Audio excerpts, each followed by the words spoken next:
सच्ची तपस्या कभी व्यर्थ नहीं जाती। जब भक्ति में प्रेम और समर्पण पूर्ण हो जाए तब ईश्वर केवल सुनते नहीं, प्रकट भी होते हैं। आज की कथा उसी दिव्य कृपा की कथा है। आज हम प्रवेश कर रहे हैं शिव महापुराण की रुद्र संहिता से पार्वती खंड के 5वें अध्याय में, जहाँ मैना की कठोर तपस्या से प्रसन्न होकर स्वयं देवी उन्हें प्रत्यक्ष दर्शन देती हैं और एक दिव्य वरदान प्रदान करती हैं। और उनकी इसी दिव्य कृपा से होता है मैनाक पर्वत का अद्भुत जन्म, और स्वयं देवी भी मैना के ही कोख से प्रकट होती हैं। और स्वयं देवी भी आश्वासन दे चुकी हैं उन्हें कि मैं जन्म लूँगी और तुम्हारी ही कोख से। तो ये केवल एक जन्म कथा नहीं है, ये भक्ति, मातृत्व और देवी की कृपा का अद्भुत संगम है। तो चलिए प्रारंभ करते हैं आज का पाठ। नारद उवाच अंतर्हितायां देव्यां तु दुर्गायां स्वगृहेषु च गतेष्वमरवृन्देषु किमभूत् तदनन्तरं कथं मेना गिरीशौ च ते पाते परमं तपः कथं सुता भवत्तस्य मेनायां तात तद्वद। नारद जी बोले, हे तात, जब देवी दुर्गा अंतर्धान हो गई और देवगण अपने अपने धाम को चले गए, उसके बाद क्या हुआ? हे तात, मैना तथा हिमाचल ने किस प्रकार कठोर तप किया और भगवती किस प्रकार मैना के गर्भ से उत्पन्न होकर उन हिमाचल की कन्या हुई, उसे कहिए।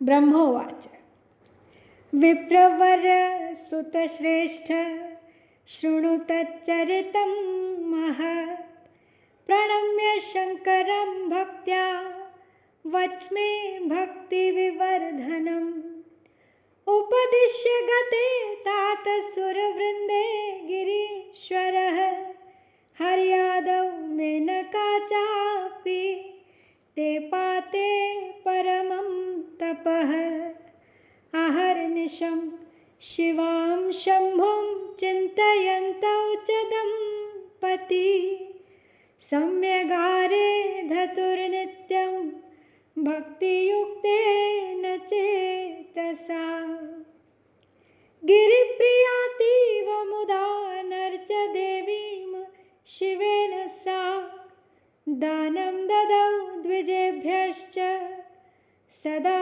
तत्तोषहेतवे चैत्रमासं समारभ्य 27 शिवां सम्पूजयामासा पत्यार्थिन्यन्वहं रता अष्टम्यामुपवासं तु कृत्वा दानवमी तिथौ मोदकैर्बलिपिष्टैश्च पायसैर्गन्धपुष्पकैः। तो ब्रह्मा जी बोले नारद जी से, हे विप्रवर्य, हे सुत श्रेष्ठ, मैं शिवजी को भक्तिपूर्वक प्रणाम कर उनके भक्तिवर्धक महान चरित्र को कह रहा हूँ। उपदेश देकर विष्णु आदि देव समुदाय के चले जाने पर पर्वतराज हिमाचल तथा मेनका कठोर तप करने लगे। वे पति पत्नी भक्ति युक्त चित्त से दिन रात शंभु और शिवा का चिंतन करते हुए उनकी सम्यक रीति से नित्य आराधना करने लगे। गिरिप्रिया वे मैना प्रसन्नतापूर्वक शिवजी के साथ देवी का पूजन करती थी और उन्हें प्रसन्न करने के लिए नित्य ब्राह्मणों को दान देती थी। संतान की कामना से मैना ने चैत्र मास से आरंभ करके 27 वर्षों तक प्रतिदिन तत्परता पूर्वक शिवा की पूजा की। वे अष्टमी को उपवास करके नवमी तिथि को लड्डू, पीठी, खीर, गंध पुष्प आदि अर्पण करती थी। गंगायाम औषधि प्रस्थे कृत्वा मूर्तिम महिमयीं उमायाः पूजयामास नानावस्तु समर्पणैः। कदाचित् सा निराहारा, कदाचित् सा धृतव्रता, कदाचित् पवनाहारा, कदाचित् जलभोग्यः भूत्। शिवा विन्यस्तचेतस्का सप्तविंशतिवत्सरान् निनाय मेनका प्रीत्या परं सा मृष्टवर्चसा।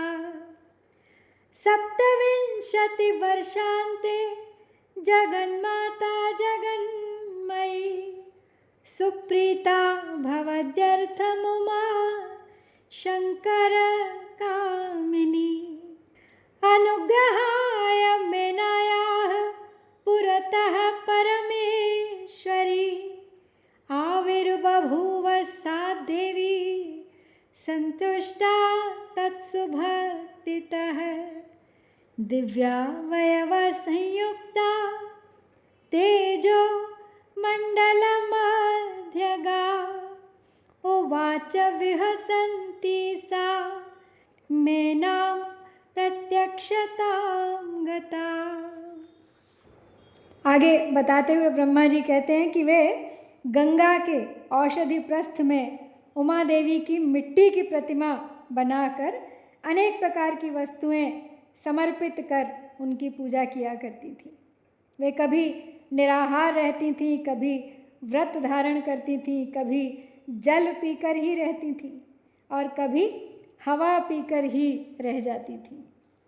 इस प्रकार विशुद्ध तेज से दीप्तिमती मैना ने प्रेम पूर्वक शिवा में चित्त लगाते हुए 27 वर्ष व्यतीत किए। 27वें वर्ष की समाप्ति पर जगन्मयी जगत जननी शंकर कामिनी उमा अत्यंत प्रसन्न हो गई। मैना की उत्तम भक्ति से संतुष्ट होकर परमेश्वरी देवी उन पर अनुग्रह करने के लिए उनके सामने प्रकट हुई। तेजो राशि के बीच में विराजमान तथा दिव्य अवयवों से संयुक्त उमा देवी प्रत्यक्ष होकर मैना से हंसती हुई कहने लगी। देव्योवाच वरम ब्रूहि महासाध्वी यत्ते मनसि वर्तते सुप्रसन्ना च तपसा तवाहं गिरिकामिनी। यत्प्रार्थितं त्वया मेने तपोव्रत समाधिना दास्ये ते अहं च तत्सर्वं वाञ्छितं यद्यदा भवेत्। ततः सा मेनका देवीं प्रत्यक्षां कालिकां तदा दृष्ट्वा च प्रणनामाथ वचनं चेदमब्रवीत्।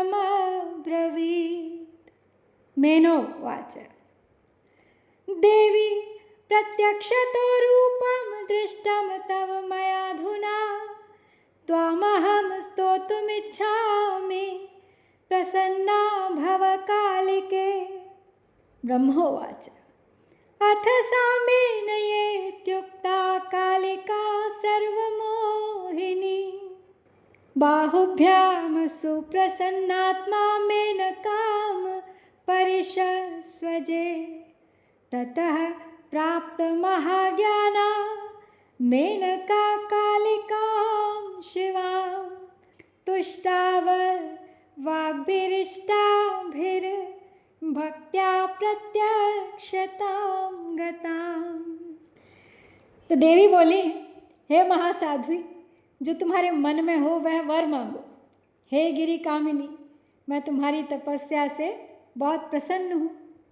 तुमने तपस्या, व्रत और समाधि के द्वारा जो प्रार्थना की है वो सब मैं तुम्हें प्रदान करूँगी और जब भी तुम्हारी जो इच्छा होगी वह भी दूंगी।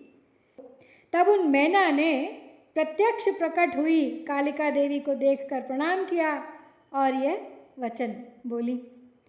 मैना बोली, हे देवी, इस समय मुझे आपके रूप का प्रत्यक्ष दर्शन हुआ है, अतः मैं आपकी स्तुति करना चाहती हूँ। हे कालिके, आप प्रसन्न हो। तो ब्रह्मा जी बोले, नारद, मैना के ऐसा कहने पर सर्वमोहिनी कालिका ने अत्यंत प्रसन्नचित्त होकर अपनी दोनों बाहों से मैना का आलिंगन किया।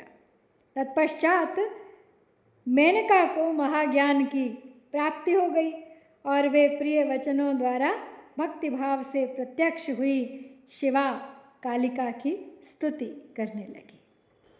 मैनोवाच, महामायां जगद्धात्रीं चंडिकां लोकधारिणीं प्रणमामि महादेवीं सर्वकामार्थदायिनीं नित्यानन्दकरीं मायां योगनिद्रां जगत्प्रसूं प्रणमामि सदा सिद्धां शुभसारसमालिनीं मातामहीं सदानन्दां भक्तशोकविनाशिनीं आकल्पं वनितानां च प्राणिनां बुद्धिरूपिणी सा त्वं बन्धच्छेदहेतुर्यतीनां कस्ते गेयो मादृशिभिः प्रभावः हिंसां यावाथर्ववेदस्य सा त्वं नित्यं कामं त्वं ममेष्टं विधेहि नित्या नित्यैरभावहीनैः परास्तैः तत्तन्मात्रैर्योज्यते भूतवर्गः तेषां शक्तिस्त्वं सदा नित्यरूपा काले योषा योगयुक्ता समर्था यो निर्धरित्री जगतां त्वमेव नित्या प्रकृतिः परस्ता यया वशं क्रियते ब्रह्मरूपं सा त्वं नित्या मे प्रसीदाद्य मातः त्वं जातवेदो गतशक्तिरुग्रा त्वं दाहिका सूर्यकरस्य शक्तिः आह्लादिका त्वं बहुचन्द्रिकाया तां त्वामहं स्तौमि नमामि चण्डीम् योषाणां सत्प्रिया च त्वं नित्या त्वं चोर्ध्वरेतसां वाञ्छा त्वं सर्वजगतां माया च त्वं यथा हरेः या चेष्टरूपाणि विधाय देवी सृष्टिस्थितिर्नाशमयी च कर्त्री ब्रह्माच्युतस्थाणुशरीरहेतुः सा त्वं प्रसीदाद्य पुनर्नमस्ते। तो मैना बोली कि मैं महामाया जगत का पालन करने वाली चंडिका, लोक को धारण करने वाली तथा संपूर्ण मनोवांछित पदार्थों को देने वाली महादेवी को प्रणाम करती हूँ। नित्य आनंद प्रदान करने वाली माया, योग निद्रा, जगत जननी, सिद्ध स्वरूपिणी तथा सुंदर कमलों की माला धारण करने वाली देवी को सदा प्रणाम करती हूँ। माता मही, नित्य आनंद प्रदान करने वाली, भक्तों के शोक को सर्वदा विनष्ट करने वाली तथा नारियों एवं प्राणियों की बुद्धि स्वरूपिणी देवी को मैं प्रणाम करती हूँ। आप यतियों के बंधन के नाश की हेतुभूत ब्रह्म विद्या हैं, तो मुझ जैसी नारियां आपके प्रभाव का क्या वर्णन कर सकती हैं।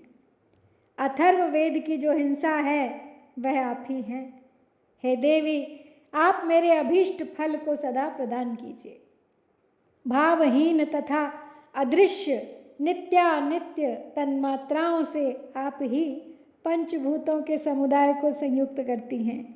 आप उनकी शक्ति हैं और सदा नित्य रूपा हैं।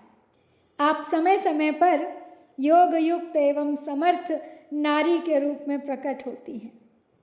आप ही जगत की उत्पादिका हैं और आधार शक्ति हैं।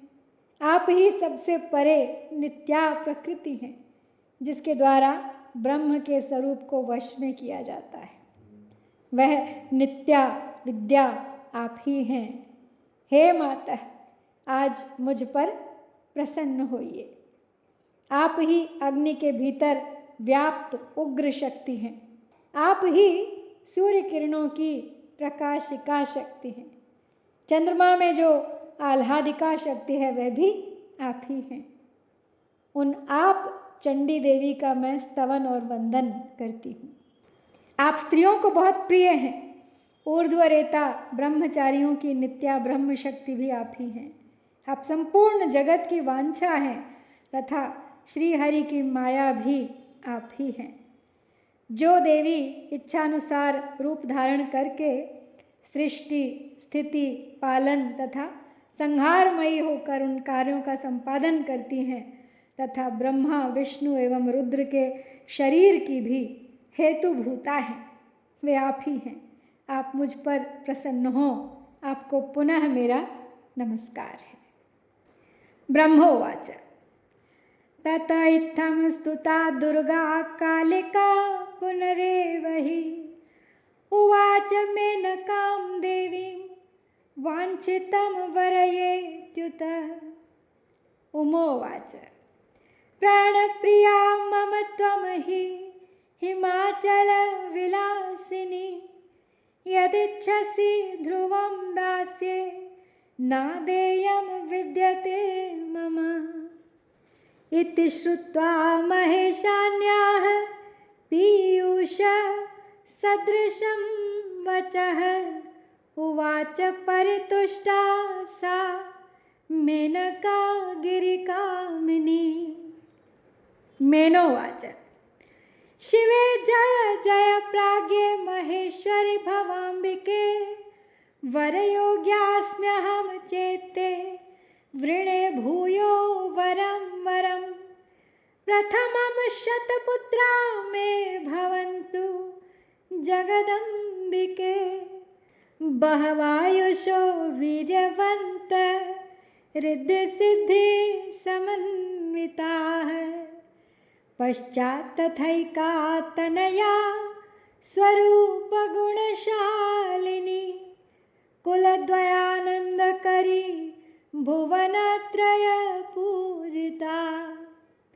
सुता भव मम शिवे देवकार्यार्थमेव हि रुद्रपत्नी भव तथा लीलां कुरु भवाम्बिके।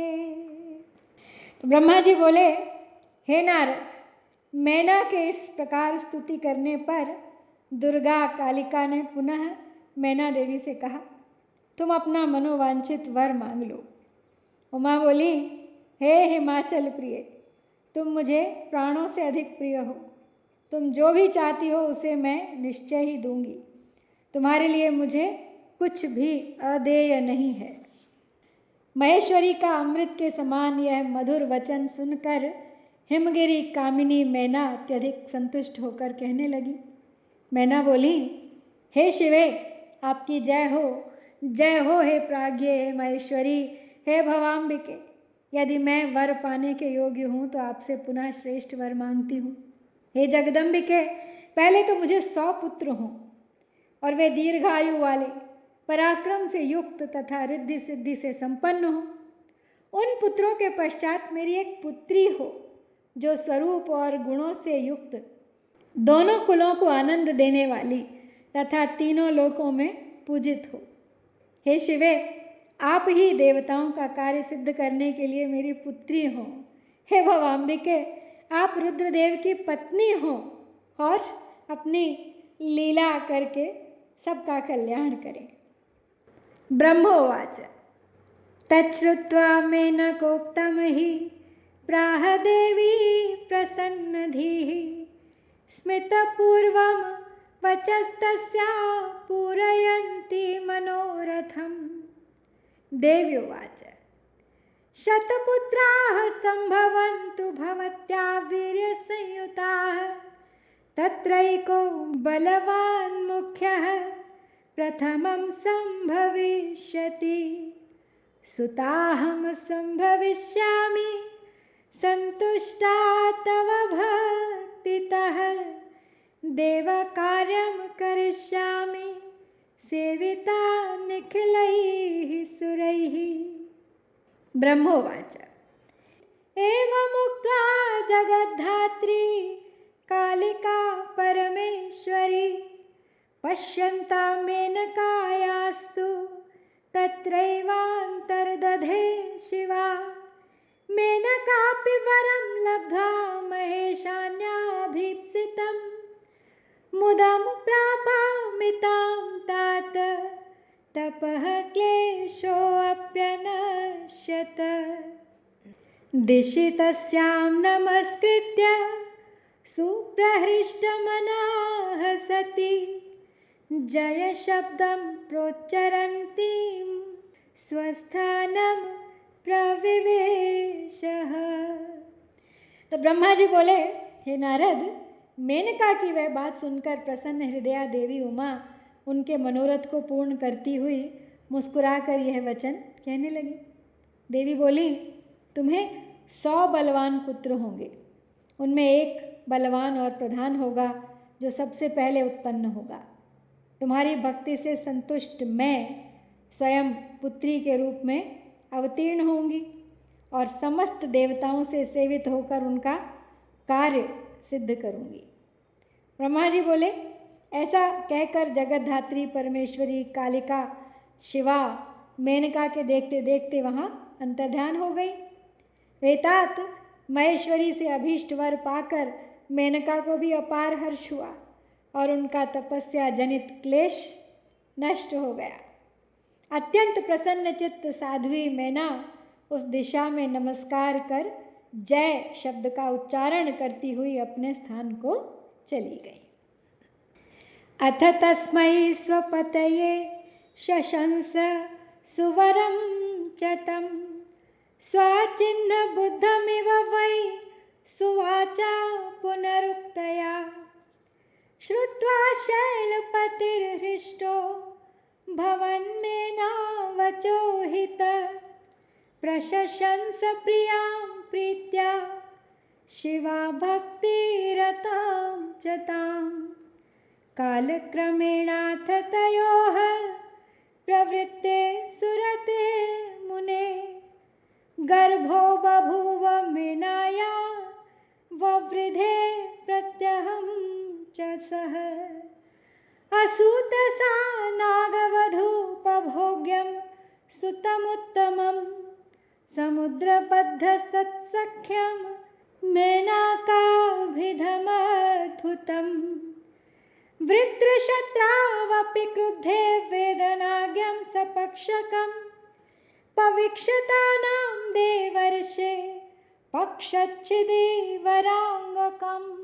प्रवरं शतपुत्राणां महाबलपराक्रमं, सोद्भवानां महिध्राणां पर्वतेन्द्रैकधिष्ठितम्।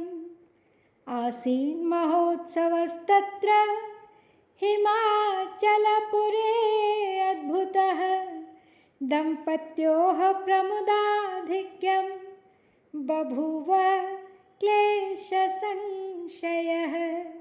दानं ददौ द्विजातिभ्यो अन्येभ्यश्च प्रददौ धनं, शिवाशिव पदद्वन्द्वे स्नेहो भूदधिकस्तयोः।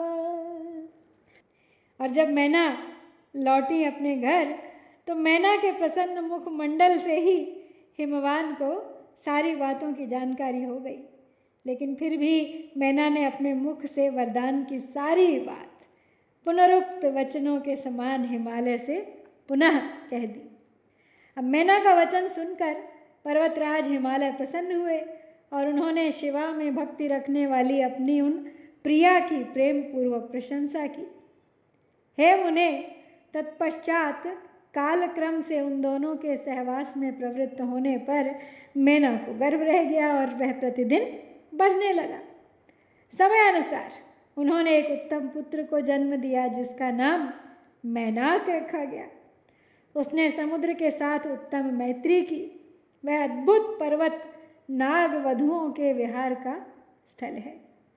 हे देवर्षि, पर्वतों के तो पंख हुआ करते थे पहले, और जिस समय इंद्र ने पर्वतों पर क्रोधित होकर उनके पंख काटना प्रारंभ किया, उस समय वज्र द्वारा कटे हुए पर्वतों के पंखों को देखकर वो मैनाक वेदना से अनभिज्ञ ही रहा और पंख युक्त ही रहा। रामायण में इसका उल्लेख आता है कि मैनाक समुद्र के तल में चला गया, लेकिन जब हनुमान जा रहे थे लंका की ओर, तो मैनाक ने ऊपर आकर उन्हें विश्राम स्थल प्रदान किया और वहीं से फिर हनुमान जी ने एक ऊंची छलांग लगाई और सीधे जा पहुँचे लंकापुरी। तो हिमालय के 100 पुत्रों में मैनाक सबसे श्रेष्ठ और महाबल तथा पराक्रम से युक्त था। अपने आप प्रकट हुए समस्त पर्वतों में एकमात्र मैनाक ही पर्वतराज के पद पर अधिष्ठित हुआ। उस समय हिमालय के नगर में महान उत्सव हुआ और दोनों पति पत्नी अत्यधिक प्रसन्नता को प्राप्त हुए और उनका क्लेश नष्ट हो गया। उन्होंने ब्राह्मणों को दान दिया तथा अन्य लोगों को भी धन प्रदान किया। शिवाशिव के चरण युगल में उन दोनों का अत्यधिक स्नेह हो गया। तो इस प्रकार श्री शिव महापुराण के अंतर्गत द्वितीय रुद्र संहिता के तृतीय पार्वती खंड में मैना की वर प्राप्ति वर्णन का ये 5वां अध्याय यहाँ पर पूर्ण होता है। मैना ने जिस प्रकार सच्चे मन से देवी की तपस्या की, ईश्वर को प्रकट होने पर उन्होंने विवश कर दिया। क्या आज के युग में ऐसा संभव है? अवश्य है। इसी को तो कहते हैं लॉ ऑफ अट्रैक्शन।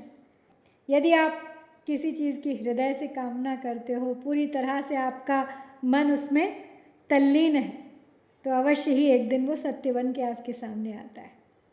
तो इसी दिव्य चिंतन के साथ चलिए मिलते हैं अगले अध्याय में।